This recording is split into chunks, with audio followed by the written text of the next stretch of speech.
kita lanjutkan lagi perbincangan kita terkait potensi cut rate the Fed yang justru peluangnya semakin mengecil di sisa akhir tahun 2025 ini, Pak Herman. Bagaimana nantinya kalau misalkan ternyata the Fed justru menahan suku bunga acuannya, yang justru ini berbeda ya Pak dengan price in pelaku pasar sebelumnya bagi nilai tukar rupiah. Tentunya apakah potensi rupiah semakin tertekan ini akan semakin lebar? Ya. Kalau kita lihat memang kalau Fed untuk menahan cut rate, artinya cut rate-nya di tahun depan kemungkinan, artinya BI juga Bank Indonesia dalam hal ini juga akan room untuk cut rate, melakukan cut rate akan terbatas. Okay. Dan ini yang akan menjadi di rupiah sendiri mungkin akan sulit untuk menguat. Gitu. Demikian. Okay.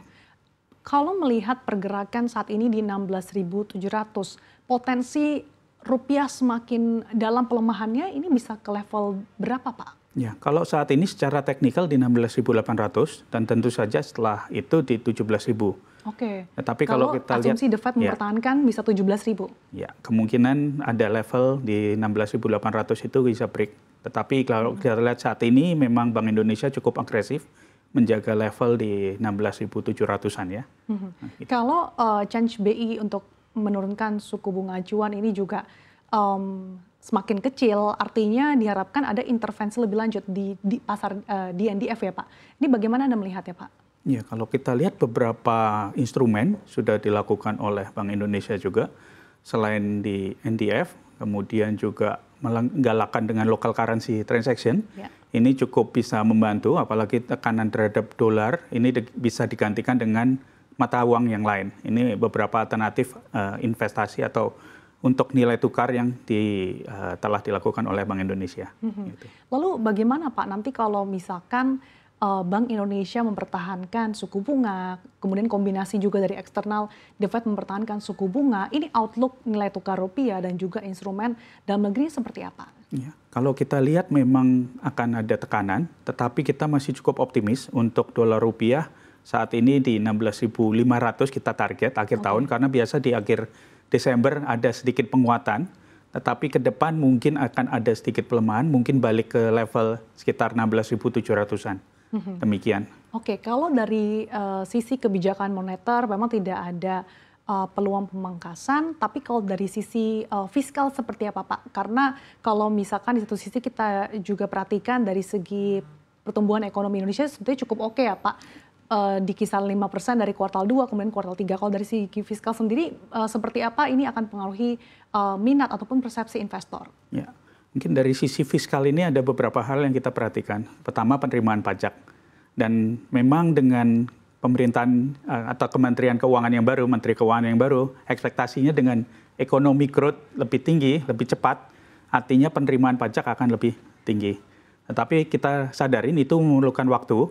Makanya kalau kita lihat kebijakan Bank Indonesia saat ini juga membutuhkan transmisi ke ekonominya butuh waktu ya untuk itu. Kemudian yang kedua dari bond issuance, ya penerbitan obligasi.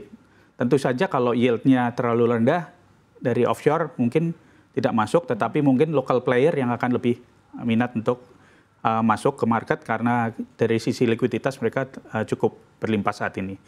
Kemudian kalau kita lihat dari sisi bilateral loan, sebetulnya itu salah satu alternatif yang bisa dipinjain untuk di fiskal. Kemudian juga alternatif lain adalah penggunaan SAL, di mana SAL ini saat ini terdeploy atau terdistribusi ke 200 triliun ke bank-bank di Indonesia. Oke, artinya apakah secara general kondisi fiskal kita masih terjaga dan cukup baik di mata investor? Ya, untuk saat ini masih cukup terjaga, tetapi ke depannya ini yang akan dilihat investor. Karena setelah cut rate, transmisi ke perekonomiannya seperti apa? Oke. Gitu.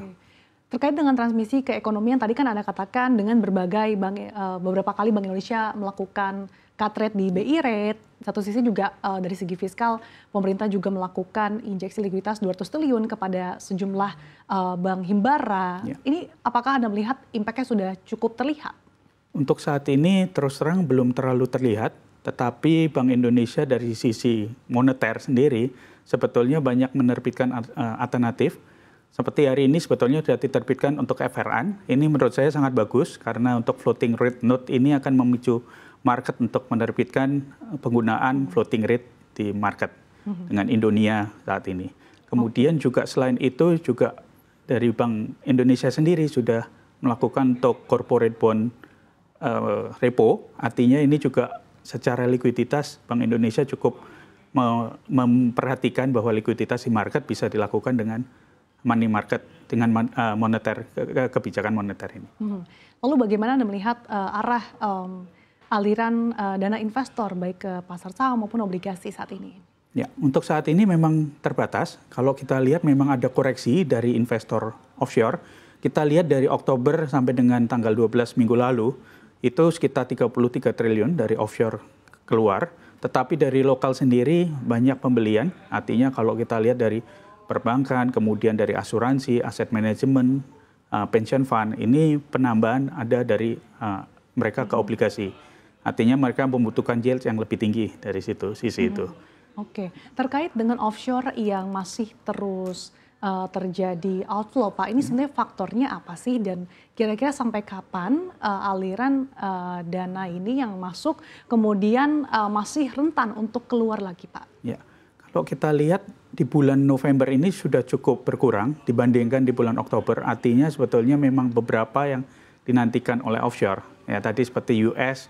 Apakah dengan US shutdown yang sudah selesai ini, kemudian data-data yang dirilis ada potensi untuk US cut rate, artinya kalau US melakukan cut rate, potensi untuk rupiah juga atau BI melakukan cut rate dan rupiah bisa menguat lagi. Gitu. Kemudian sampai kapan Pak aliran dana inflow ini khususnya offshore ini bisa sustain untuk di-keep di dalam negeri? Ya, menurut saya ini kita lihat perkembangan, artinya kalau Fed di tanggal 10 Desember nanti ada cut rate, artinya ini akan memberikan satu angin segar buat Bank Indonesia juga untuk menurunkan suku bunga, dan itu akan memberikan juga alternatif untuk offshore investor masuk kembali ke Indonesia. Jadi moment of truth-nya 10 Desember ya Pak ya? Ya.